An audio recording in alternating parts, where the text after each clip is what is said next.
அனைத்திந்திய அண்ணா திராவிட முன்னேற்றக் கழகத்திலிருந்து நீக்கப்பட்ட செங்கோட்டையன் அவர்கள் ஓபிஎஸ், சசிகலா, வைத்திலிங்கம், டிடிவி தினகரனுடன் இணைந்து அதிமுகவின் தலைமை அலுவலகத்தில் போராட்டம் நடத்த உள்ளதாக தகவல்கள் கிடைக்கப்பெற்றுள்ளது.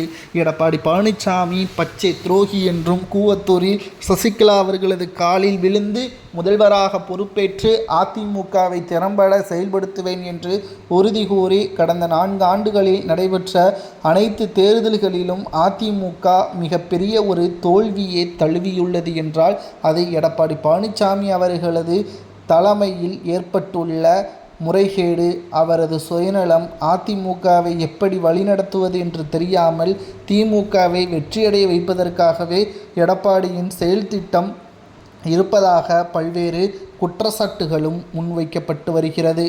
இந்த நிலையில்தான் தற்பொழுது அதிமுகவின் ஒட்டுமொத்த நிர்வாகிகளையும் கட்சியிலிருந்து நீக்கப்பட்ட மாஜி அமைச்சர்கள், நிர்வாகிகள் அனைவரையும் அதிமுகவில் மீண்டும் இணைப்பதற்கு முயற்சிகளை மேற்கொண்டுள்ளேன்.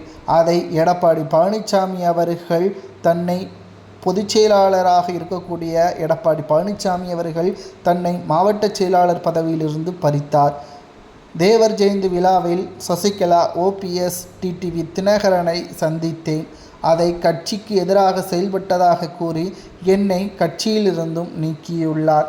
மறைந்த முதல்வர் ஜெயலலிதா அவர்களுக்கு முன்பாக எம்ஜிஆர் காலத்திலிருந்து அரசியலில் பயணித்து கொண்டிருக்கின்ற என்னை சரியான காரணத்துடன் கட்சியிலிருந்து நீக்கினால் நிச்சயமாக நான் எந்த ஒரு பிரச்சனையும் செய்திருக்க மாட்டேன். அதிமுக வெற்றியடைய வேண்டும், அதிமுக ஒருங்கிணைக்க வேண்டும் என்பதை தான் நான் கூறினேன். அது எடப்பாடி பழனிசாமி அவர்களது பதவிக்கு ஆபத்து வந்துவிடும் என்ற அச்சத்தின் காரணமாக எடப்பாடி பழனிசாமி அவர்கள் திட்டமிட்டு என்னை பதவியிலிருந்தும் கட்சியிலிருந்தும் நீக்கியுள்ளார். இதற்கு எடப்பாடி பதில் கூற வேண்டும் என்று கூறி அதிமுகவின் தலைமை அலுவலகத்தில் செங்கோட்டையன் அவர்கள் தலைமையில் 14 எம்எல்ஏக்களுடன் ஓபிஎஸ், சசிகலா, வைத்திலிங்கம், மனோஜ் பாண்டியன் இவர்களும் அதிமுகவின் தலைமை அலுவலகத்தில் எடப்பாடிக்கு எதிராக போராட்டம் நடத்தப்படுவது சரியா தவறா என்பதை கமெண்ட் வாயிலாக அதிமுகவின் தொண்டர்கள் கூறுங்கள்.